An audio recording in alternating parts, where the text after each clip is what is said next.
The last 3 years are not going to be the same as the next 3 years. And people need to understand that. Margins have got tighter. It's definitely getting, you have to be more selective about what you buy, but the demand still outweighs the supply of good renovated homes. I think the biggest thing to take away is that if you do a bad job or if you do a cheap job now, you won't get away with it anymore. Behind his renovations, there are calculated risks and data-driven decisions. Our guest today is not only chasing trends, but he's shaping them one flip at a time. Welcome, Joe Butler.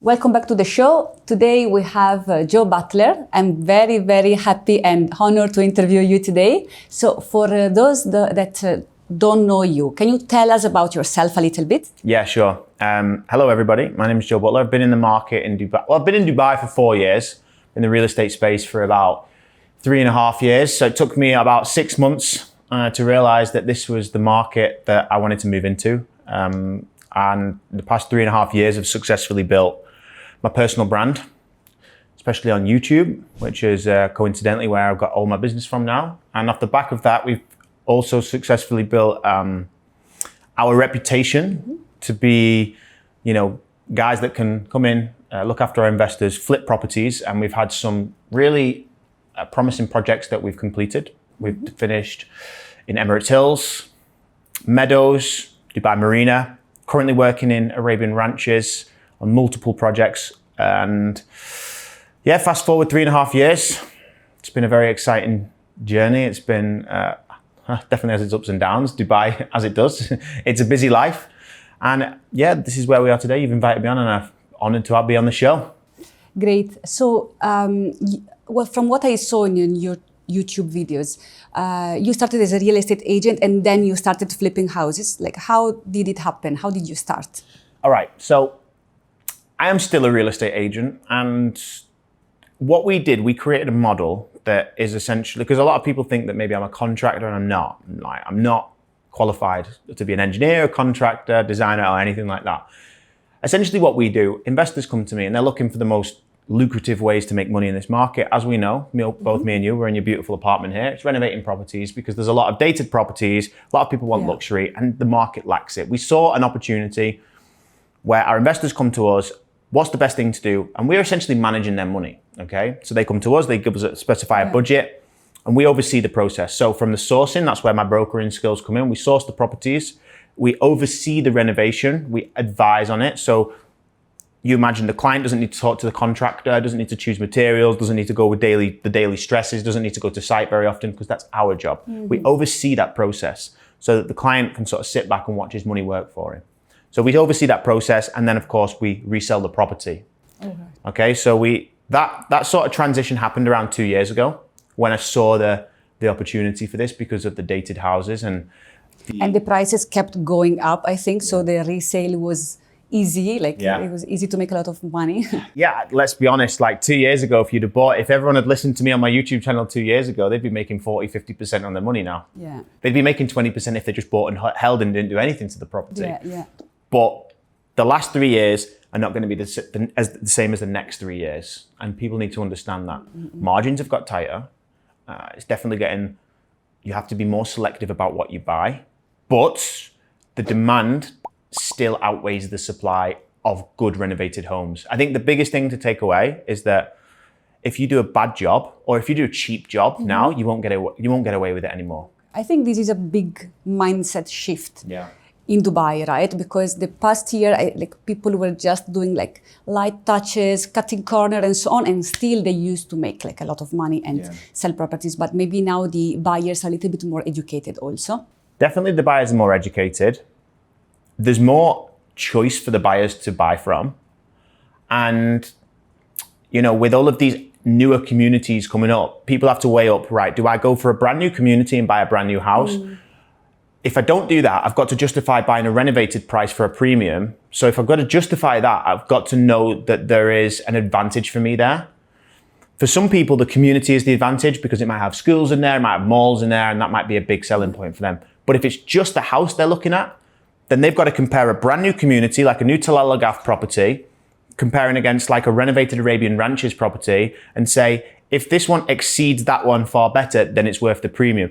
If it's just on the same level as it, then I might as well just buy a brand new one, probably for cheaper. You know? And in a few years, the community will develop and become like the same level. Yeah, you're right. As we said before, I think now, as you were mentioning, the starting price for flipping a house and having a little, like more than 10% return, it's higher than in the past. So what is your take on the current flipping market, and for the next year as well? Which areas and which are the budgets that someone that wants to flip a house should allocate and keep in mind? Yeah, it's a good question, because I think now we're coming to like the end, not the complete end, but we're coming towards the end of the mid-market section, where you're going to be outpriced soon to buy into this mid-market of the section. So townhouses now, everyone's outpriced. You know, to buy into the Springs, now you're looking at 5.3, 5.4. Resale value is maybe 6.8.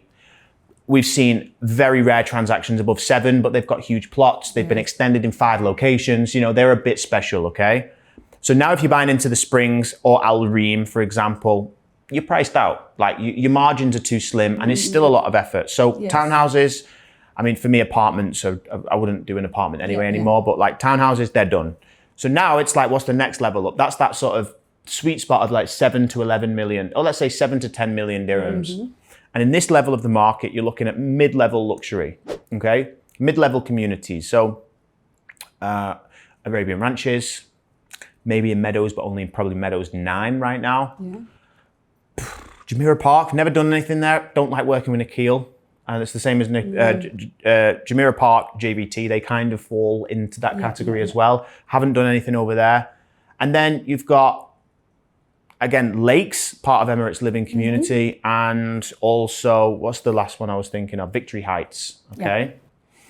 Now, you know, we're seeing now a trend where, I mean, just last year you could buy a Sahil for like between 5 and 6 million. Now it's 7.5 to 8.5, and that's what we've just bought ours at. Going up, Now I'm confident. We've just seen a transaction in Sahil at 13.2 for a very, what I would say, very basic property. The level of luxury that we're doing and what we're bringing to this, we believe will exceed 13.5. Now the problem you've got is that if we start sort of seeing that mid-level go to like 9 or 10 million to buy in, I think that's where it's going to peak, and the resale values aren't going to sort of go above that a certain level. There is a top There's level. got to be a top. You can't just, like, for how long? So when you're looking at, like, I'd say high net worth families looking to relocate to Arabian Ranches in these sort of 3-bedroom converted into 4-bedroom houses, are they going to pay more than 14 million, 13 million? At some point they're going to say that's enough. Yes. You know? So I think when I say we're at the end, I don't say it's like next week. I mean, I think probably for the next 6 to 7 months, I think you've still got a window to make money in that market, but then you've got to go up. Yeah, I see. Now, that's based on full cash, right? So if you look at that from full cash point of view, you're talking like 12 to 15% return on investment, which we just discussed is anywhere else in the world in 7 months is pretty good. And then you just have to do, like, aim to look at it like a 12-month plan. Yeah. Okay, all right, we might make 12% in 7 months, but then if we do another one and do it again, that's 24% in let's say 14 months. If you increase the number of units flipped at the same time, for sure. But there is a lot of people now that got a little bit spoiled, that used to 20, 30%. So in order to achieve these numbers, we need to go higher, right? We need to go higher. Price. Now we need to start looking at more premium style properties. So premium can still be in Arabian Ranches, can still be in Victory Heights, it can still be in the Meadows, but now you're not just looking at back-to-back units. Now you're looking at Lakeview Lakeview with large plots. You're looking at golf course views. You're looking at, I mean, park views potentially, but it's mainly now like the more upmarket properties within that community.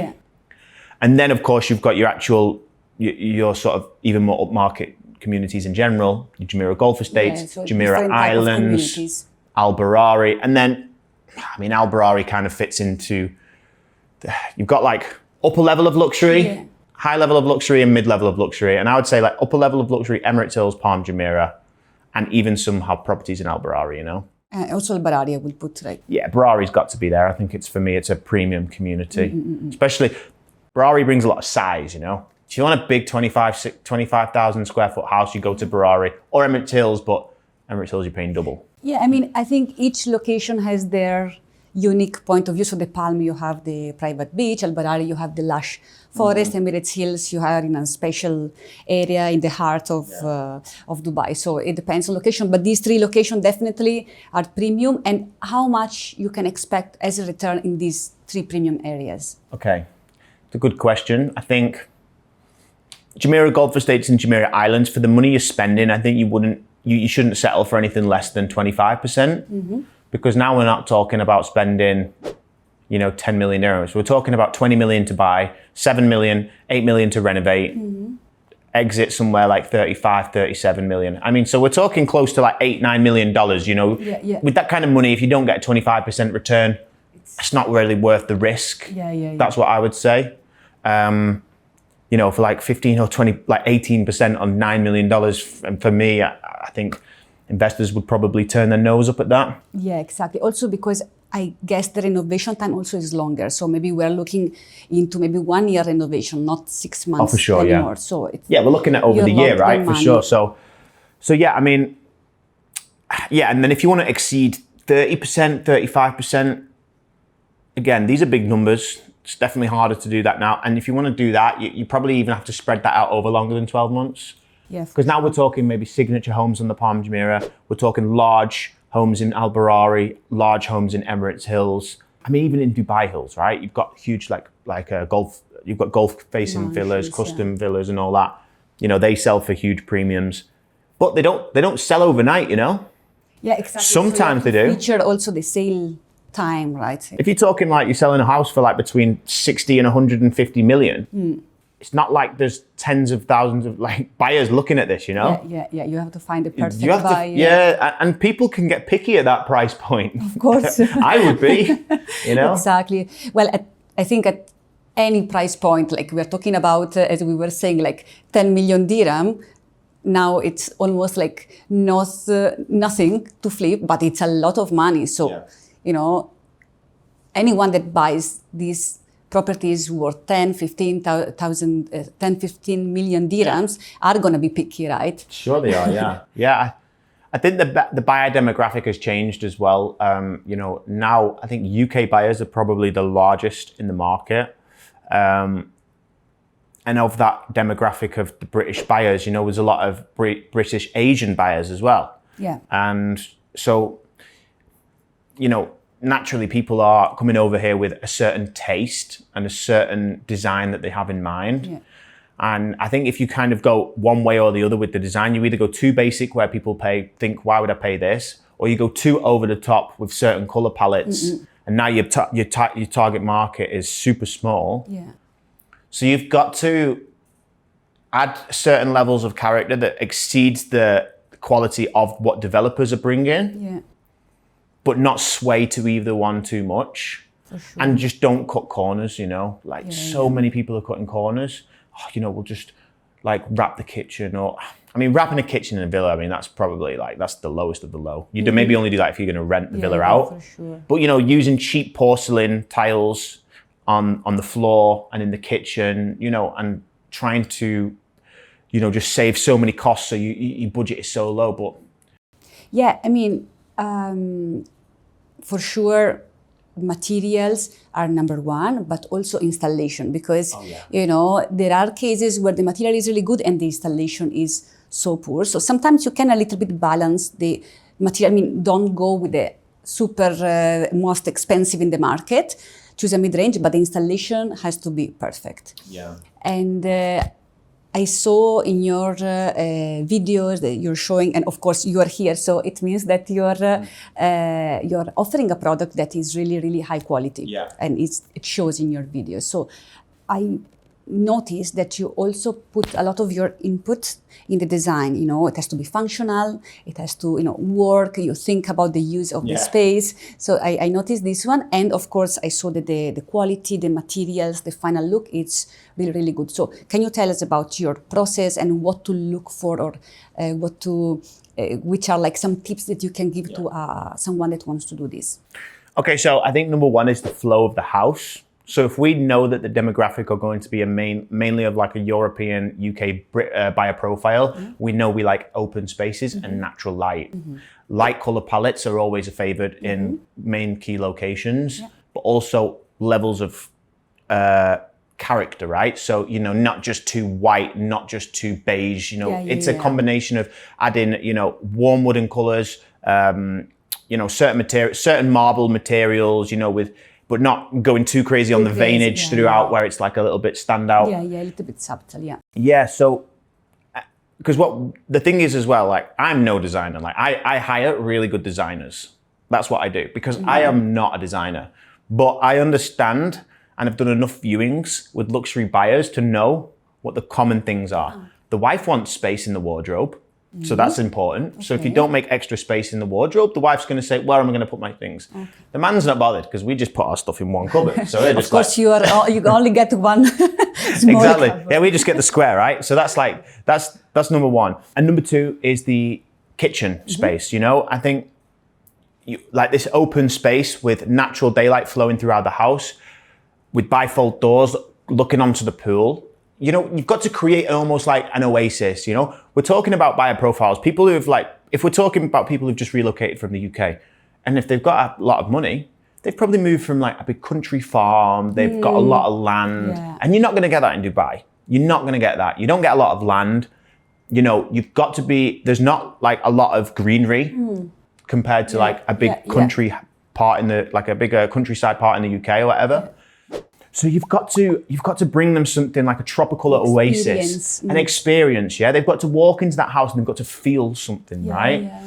And because there's going to be a lot of emotion, and it's also, you know, little details like using the Miele appliances. You know, spending that little bit more for someone to just be a little bit more tasteful with the quality. Yeah. So small touches. Yeah, and I think. I mean, because as I say, my business of the renovation advisory is a combination of, you know, experience as a broker, but also, you know, from the contracting side. So basically, I bring everyone together. That's my business. And when it comes to the resale, we have to think of the buyer profile. Okay, we know generally it might be someone in the mid-range, 35 to 45 years old. Might be a couple. They've got some kids. Okay, cool. They're going to be most likely British, or you're like, you know, part of Spain, France, or Germany, or whatever. And then we've got to like design the house around the profile. Yeah, that's awesome.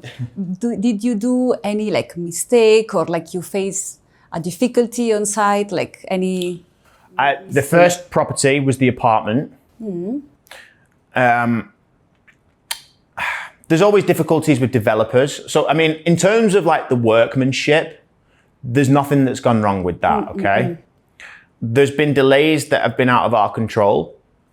But then when it comes to the resellability, the apartment took so long. It took over like 4.5 months, maybe 5 months, to the point where I was worrying, because I'm a worrier. I want to make sure I deliver on what I say. I care about what I do. So I was like, is this going to sell? Like, what are we going to do if it doesn't?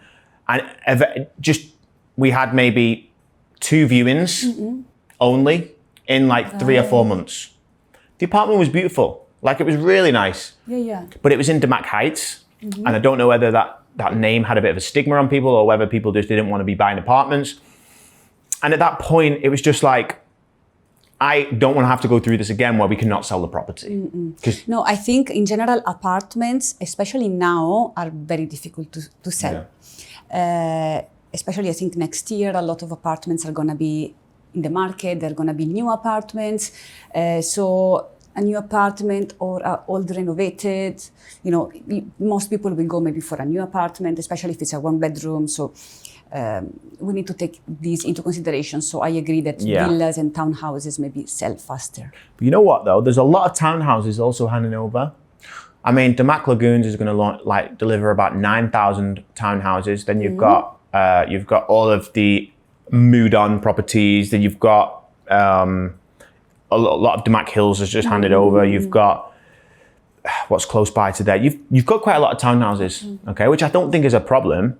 I just think now if people are looking to like resell their townhouses, even if they're brand new, then they should come in there and they should do some sort of fit out. Yeah. Because again, you get your handover of your villa or your townhouse, and it's still pretty underwhelming. Yes. It's like, yeah, it's a copy paste first of all. Yeah. And a lot of time there are problems with the finishes, few things. So yeah, if you want to stand out a little bit. And that might be, instantly coming in and, knocking down things, opening spaces up, changing the kitchen design, doing what you need to do. Yeah. Because this is what's essentially going to make your property stand out. Yeah. And people are just looking for good homes, Yeah, exactly. We say the prices are high. Yeah. And the prices are also more or less the same, right, in one community. So people will go for the better house, the one that has a bigger plot, maybe the one that has some feature, and will pay a little bit more for this, yeah? Yeah, I think there's two types of buyer profiles. Someone who would buy cheap and do it themselves. Second one is, I don't have time, I want to buy it with it already been done. Exactly. That's the type of people we're targeting. Exactly. I mean, in a market like this, people would just say, why would you pay a premium? Why don't you just do it yourself? Well, I mean, if you're talking to a top level CEO who runs a $100 million company, do you think he's going to be bothered about picking materials in his own house? No, he just wants to drop his bags. He wants to carry on with his business because that's what's making him money. He doesn't want to spend time on things that he doesn't need to, Yeah. And also people that have never done a renovation, they think, I'll do it myself. It's much easier and faster and I control the cost.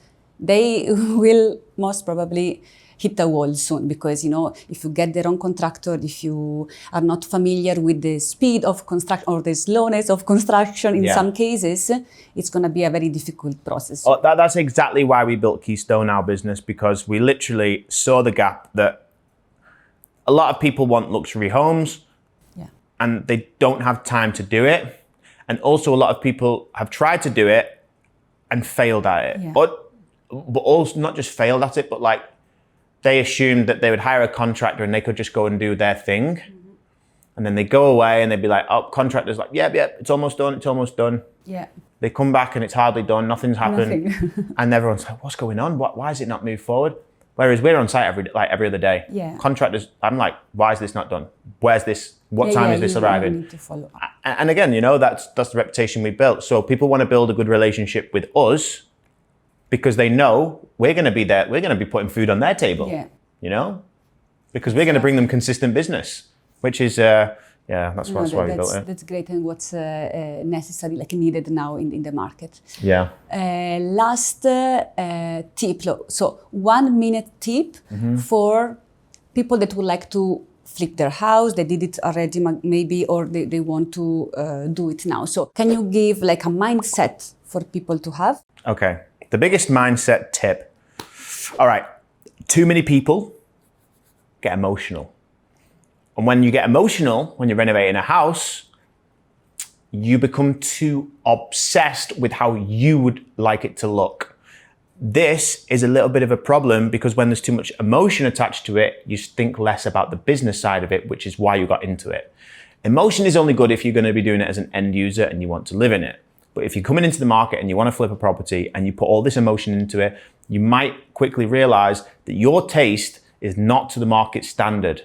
So I'm not saying, come work for us or do work with only us. If you were going to do it on your own and you want to do it properly, look at what's trending in the market, look at what properties have sold, try to get as much information and try to replicate a style that the market wants. Don't go in there because if I had it my way, the kitchen would be black. I would have dark walls. I would have velvet. I would have all sorts of, but no one would buy it, right? Perfect. I think it's a very, very valuable and business-oriented tip. Thank you so much for coming here at Flipping Dubai. Yeah. Anything else you would like to say to the audience? Depends where the audience is watching from. If you're from overseas and you've never been to Dubai and you want to enter into this market, it's a very exciting time. It's probably one of the strongest property economies right now. There's a lot of talk about property crashes. I mean, I talk about it on my YouTube channel, but if you're smart, there's still plenty of money to make. And this is truly a place where you will grow as the city grows. So this is a true place to expand your wealth, meet great people, and become successful in a growing market. Well said. Thank you so much, Joe, for being with us. Yeah. And hopefully see you soon. See you soon.